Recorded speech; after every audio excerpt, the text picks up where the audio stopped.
Okay, good day everyone. Yeah, I hope you are in good conditions to learn introduction to linguistics. Yeah, with the syntax topic. So we'll have saying hello to syntax. Yeah, to English syntax. But previously, yeah, we have learned about morphology, and then morphology is about morpheme. Yeah, the structure of a word. Yeah, whether we have affixes, yeah, prefixes, infixes, and many more. Now we have the structure of the word. Yeah, that's why we form it into sentence. We got a syntax. Yeah, help us to make clear sentences later on that sounds right. Yeah, where words, phrases, and clauses, yeah, serve their functions and are collectively later on ordered. Yeah, that's why here we have the definition of syntax in the beginning. In this introductions, yeah, the study of word order. Its units of study is bigger than a single word, but smaller than a text. That's why we do not discuss about discourse yet, but we discuss about syntax. That is to say, it's concerned with individual sentence. Yeah, the rules of syntax combine words into phrases and phrases into sentences. Yeah. To study about syntax, yeah, I have the picture. Yeah, here we have John and we have Mark. Yeah, it's about football pictures. Yeah, about this image. Describe this image in a sentence. Yeah, if we have this action, we have the activity doing a tackle. Yeah, in a football field. So we have a description in several languages. Yeah, we learn about syntax first, but with universal level. How word order can vary. Yeah, related with the pictures, we can describe it in a several languages, yeah, that have a different structures. That's why we will learn that in any languages, yeah, they have their own language structure. Yeah, so we can have this basic understanding to learn syntax. Yeah, in this world, we have 42% of languages that have subject, verb, and object. Yeah, we have more as the action and tackle. John, this is the subject, verb, object. Yeah, and then in other words, yeah, 45% we have subject, object, verb, like Mark, John, tackle. Yeah, we translate it in English so you know the meaning, but the order will be subject, verb, and object. And then we have for about 9% that have verb, subject, object. Yeah, then 30% with verb, object, subject. Then 1% like in Tamil, yeah, that have object, verb, subject. And then the rest mean 0 point something. Yeah, we have object, subject, verb. Yeah, so here they are. There are many varieties of language structure in this word. Yeah, but in English, yeah, we have the subject for object that costs 42%. Yeah. So after knowing the variation of the structure, yeah, we have a fundamental questions. What do the word languages have in common? So from those varieties, what is in common? Yeah, their sentences can be analyzed in terms of subject, verb, and object. That's the common one. Nouns can be analyzed as cans or patient. That's why it will be different, depends on the languages. Yeah. Then the second fundamental question is, how do the words languages differ? Yeah. In the linear order of this element, and the second one in the words that are used for them. That's how the words languages differ. And then the third, one of the goals of syntax is to come up with a theory. Yeah, this is the purpose of syntax that explains what all languages have in common and how they differ. Yeah, like in phonetic and phonology to differ. Um, yeah, the phoneme to distinguish different sounds and extra. Yeah, here we have also the purpose of syntax. Yeah, to explain. Yeah, then the other one. Yeah, how they differ. Yeah, in the global levels, we have this theory. It's known as universal grammar. Yeah, then this is the other fundamental things that we need to know. Yeah, maybe human grammar would be a better term, because if we talk about kinds of communication, yeah, dolphin, chimpanzee, blue whale, they have it. But I think this is just kind of analogy. Yeah, if they have a grammar, dolphin grammar, chimpanzee grammar, or the alien, yeah, ETG grammar, yeah, we have human grammar. It means to show about universal grammar. Yeah, that's about our fundamental equations. Then the other samples, yeah, we'll continue about it. Yeah, with our previous concepts.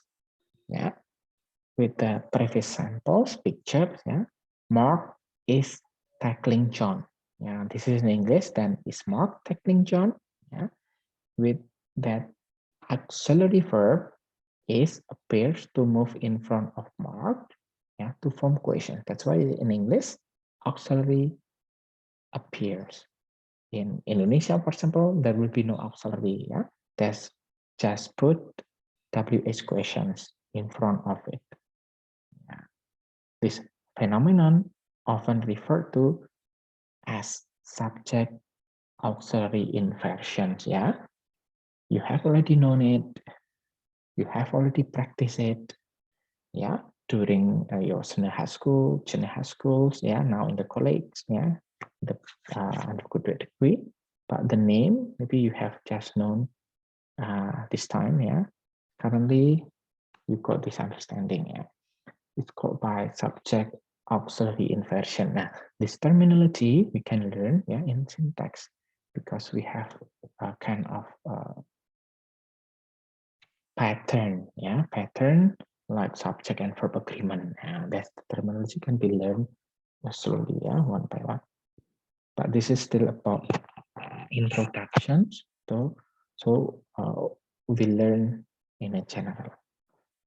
Now, how if we change it into indirect questions, yeah, using I wonder if now without as AI, yeah, I wonder, yeah, without as AI, yeah. Then the fifth, this one, I wonder if is Mark tagging John. The samples, if you recognize using the language sense, yeah, this is bad with SII, yeah, with the SAI, it's not correct. That's why in the fifth and sixth, we can consider that they are, yeah, this one. If one till four good or grammatical sentences of English. That's why that we lead into 5 and 6 are bad or ungrammatical. This is about syntax. How can we define that this is ungrammatical? How we define that this is grammatical sentences? Yeah, because in the language rules, yeah, the form more than words, but less than articles, yeah, discourse. This is about syntax. We learn the patterns here. We learn the structure here.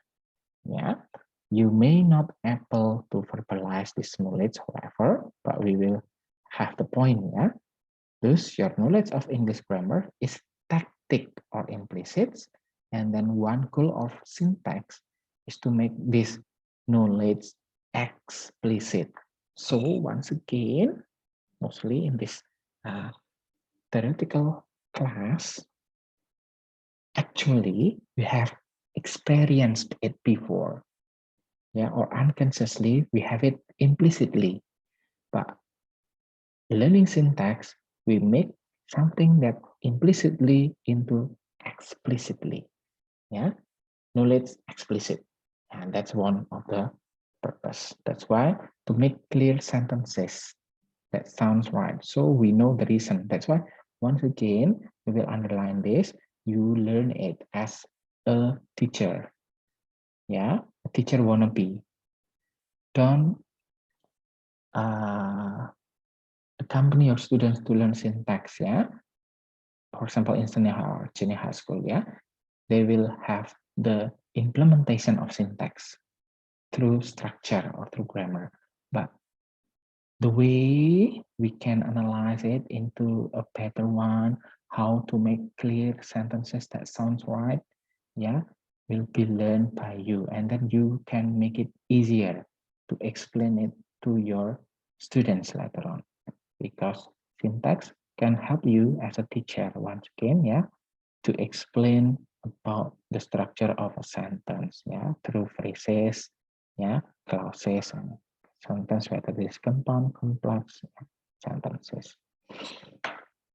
Okay, then we will look the other ones, yeah, the other parts, yeah, the part of the grammar that combines words into sentence, that is syntax, yeah. We can call it the study of systems of rules and categories that underlies sentence formations.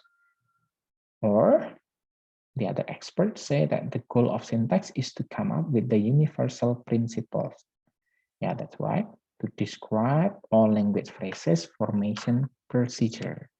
Yeah, if we have enough time, yeah, in your leisure time, you can elaborate yourself to learn about formation procedure, whether this is through tree structure or through the other way. Yeah, the, the main purpose is to analyze, to describe the formation of languages. Yeah, that's why we talk about theoretical structure of phrases and their creation. This is about syntax. This is the paraphrasing of the previous point. Yeah, the same. The goal of synthetic theory is to be boring and repetitive. Yeah, if we do not master it, yeah, we cannot call it boring, because we need to find out. But actually, this is the analogy. Yeah, the other analogy. If we talk about the same thing again and again, is called by a boring activity, and we get bored. This is not about negative sentiment. This is not about negative association. This is about the consistency. Yeah. Okay. Then the thing of syntax as a template for sentence formations that can operate for all sentences for all languages. Yeah, we have the static things in syntax. Yeah, that is the language formation from the part of sentences. Yeah, from here we can learn about how the sentence form. Yeah, in syntax we have syntactic categories. Yeah, as a basic, if we want to learn about syntax, how we form sentence or phrases, yeah, in the smaller part, we need to know how the categories of this syntax, atau dalam kata lain biasa disebut part of speech, ya. We need to know about lexical categories or part of speech.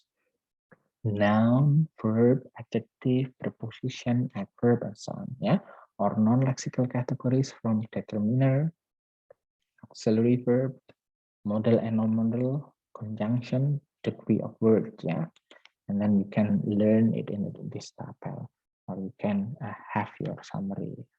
Yeah, this is the syntactic category that you need to know, yeah. You can elaborate it, check it into the dictionary, and so on. Yeah, the differences between lexical and lexical, you can sum up and read this one. Yeah, have semantic context, yeah, just have grammatical function, and so on. Yeah, so you need to master it first before you start to analyze the sentence formation, of course, yeah. So the lexical and non-lexical, you need to know about it. Yeah, this one.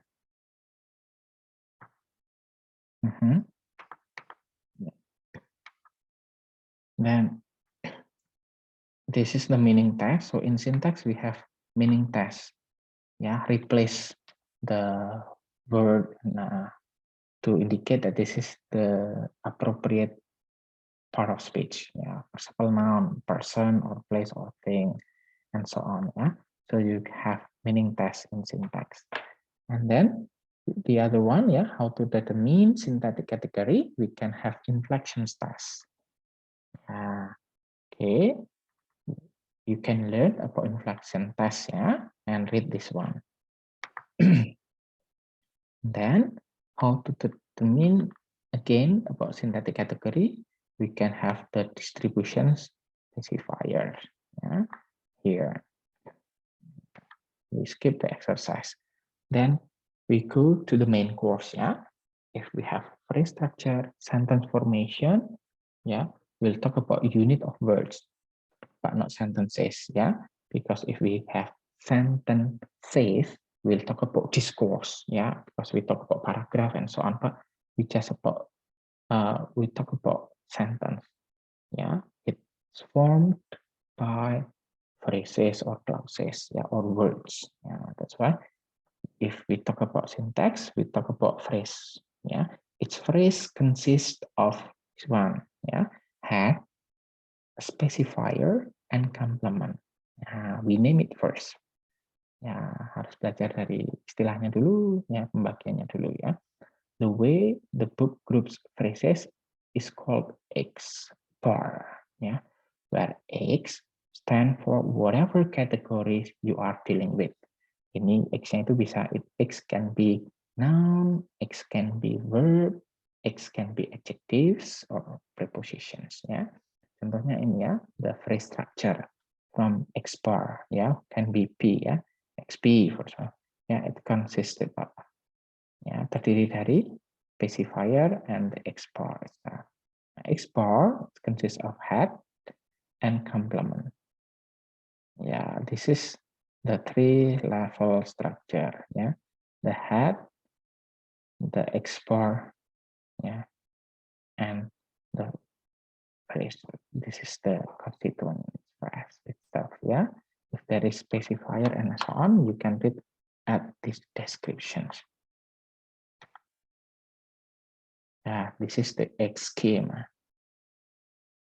Okay, then we move to constituency test and phrase structure rules. Yeah, we don't learn about syntax in a details. Yeah, we learn in a glance because this is still about introduction to linguistics. But because we do not have a specific course later on, you need to study well and more about syntax, yeah, outside of this class. Yeah, how to draw a tree, for example, yeah, because this is sentence formation analysis. Yeah, in syntax we have three. Yeah, three here is to analyze the sentence formation. The first will have this one ya, abstract tree drawing. Ini bentuknya kita familiar dulu ya. This tree would be generated by this rule ya. M consists of N and O, N consists of D, E, F, and O itself H, I, G. Nah seperti itu. Namanya dulu ya. We will meet ya the name first ya. This is called by branches ya. Di pembagian alurnya ini adalah cabang atau branches. Then here, after the branches, the point here, the alphabetical here represents yeah the part of speech later on ya. This is just the general name. Ini hanya perumpamaan saja ya. M, if it's in the top, ya, this is root node. Ya, this is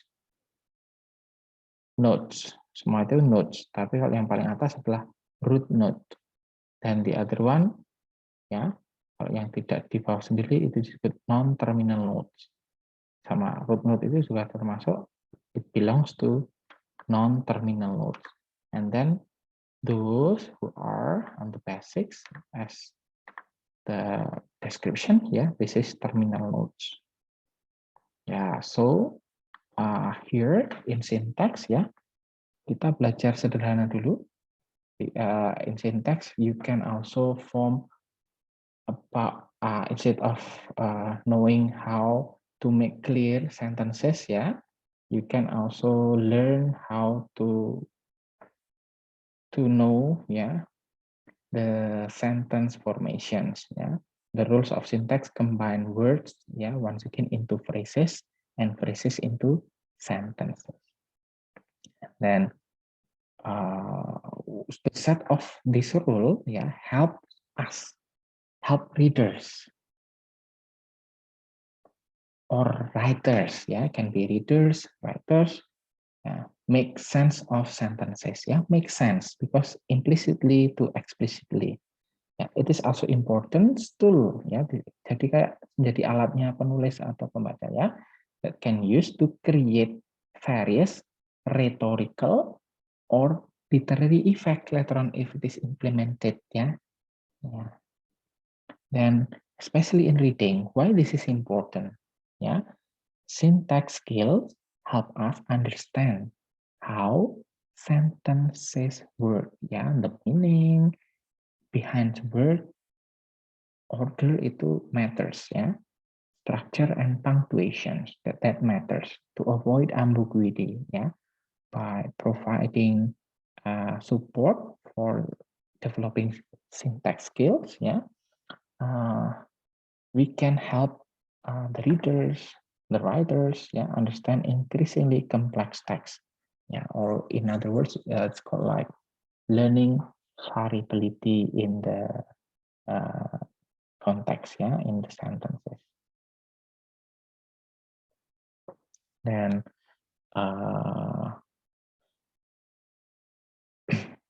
grammar in language, of course, they have pattern, yeah.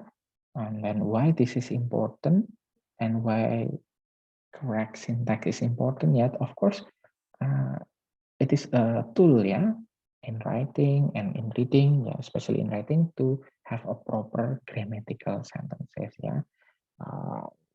For native speakers, yeah, of language, they learn with the received pronunciation, they learn with the standard one, yeah. That's why in the structure we will guide, yeah, the non-native or especially the native and non-native, yeah, all the language learner with the standard form, yeah, with the proper grammatical sentence, yeah.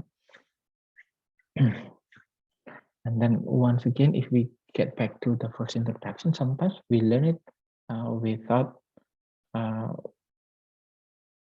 with unconsciousness, yeah. But in the syntax, we know the reasons, yeah. We realize, yeah, with the proper term, we realize the formation and how this is correct, this is incorrect or inappropriate. In translation, we can also apply the syntax, yeah, to match the message from the source text, which is conveyed to the new text or target text. Yeah, that's the importance of syntax. Yeah, that's why you need to learn. But once again, because this is still about introduction, so you can elaborate it outside of this course. Yeah, the order of arrangement of a syntax of a words, yeah, phrases, yeah, to form a proper sentence are needed. Then the rules, yeah, because they have patterns, yeah, the rules that define the structure of language is also the core of the syntax, yeah. Okay, I think that's all for today's meeting, ya. Once again, ya, sampai berkali-kali saya ingatkan, teman-teman bisa memperkaya ya bacaan, nonton dan lainnya ya, to know about the syntax, started from the elements of the syntax, how do we use syntax in teaching, ya. But once again, as a teacher, you have the knowledge later on implicitly and explicitly. But for the students, you can give them a model of, yeah, the model of correct syntax. Then you sentence completion, complexity, completion, for example, to the exercise, yeah, to improve their grammatical knowledge, yeah, then to develop their basic skills, yeah. Okay, thank you very much. Happy learning, yeah. See you again in the other topics of the introductions to linguistics.